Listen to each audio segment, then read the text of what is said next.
Hello, my name is Umulkair Mohamed, and this is my book project. My book is on Americana by Chimamanda Ngozi Adichie. The quote I chose is, "It didn't matter to him how much money I had.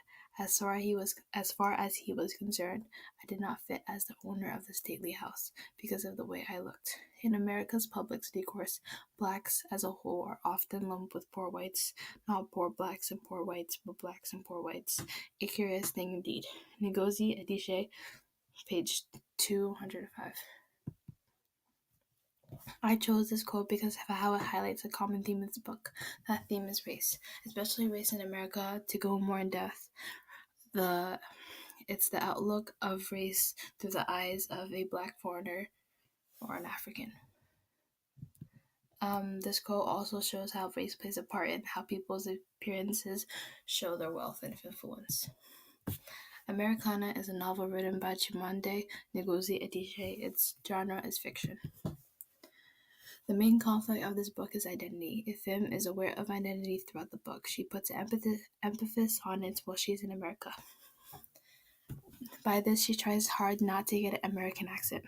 Ifem also thinks about the identity of her nephew Dyke, a boy who grows up in America, from Brooklyn, then to the suburbs of New England, but is of Nigerian heritage with Nigerian parents. She sees how he is distant from Nigerian culture, but never fully absorbs American culture. What lessons do the characters learn? Dyke learns the hardships of being someone who grows up in America but never is fully American. A sign of this is when your everyday food would be exotic to most Americans. Ifem learns the hardships of cross-cultural relationships and how race is played out in America. Obinis learns how immigration in America is much easier if you have busloads of money, and if you don't, you're not as welcome. What themes are developed? Race is developed throughout this book. You see how in Nigeria most people are black and race isn't prevalent, however class and colorism are prevalent. When Ifem goes to America, race fascinates her. Her outlook is different than her nephew Dyke, who was born in Nigeria but grows up in America. Identity is another theme developed throughout the book. We see how Dyke turns away from his Nigerian background and then wishes he was closer to his culture and language when he visits Nigeria.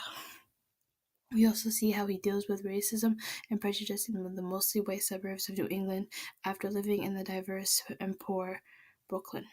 The vast theme developed about this book is love. Ifem and Obinize were lovers back in Nigeria before he encouraged her to go to America for grad school. When Ifem comes to America, her relationship with Obinize is tarnished by an event. Later, Ifem goes into other relationships that never work out. In conclusion, this book is phenomenal, and it's complex and it's funny and has a lasting effect. It is a book that is for people who are interested in race relations and politics. You should read this. Credits are to Slides Carnival for the presentation template and photographs by Unisplash. Thank you. Have a good day.